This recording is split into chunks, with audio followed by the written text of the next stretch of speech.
Hi loves! This is regarding paano kumita sa pagda-live kahit wala tayong viewers at gifters sa live, pwede po tayong mag-earn yan. Dahil hindi katulad sa TikTok live, no? So, kailangan may gifters tayo para makapag-earn. But anyway, dito guys sa Popo is, pwede tayong kumita through sa pagtatasking. So, sa Popo, points po yung iipunin natin para makapag-withdraw tayo. So, saan natin nakukuha yung mga points na to?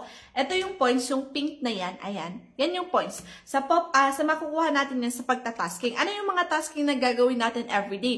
So, pwede kayong mag-solo live, mag-party live, mag-GYC, mag-invite, mag-agent, or mag-host ng party live, or sumali sa mga pa-activities ni Popo, or pwede kayong mag-claim ng gifts if nasa agency kita. Okay? So, ganun po siya dito. Points yung iipunin para makapag-withdraw tayo. So, pag interested kayo, i-message nyo lang po ako dito sa account ko na to at isa-send ko yung instructions. Okay? So, yan po yung paano tayo mag-earn ng points. Paano naman tayo makaka-withdraw dito sa ating account?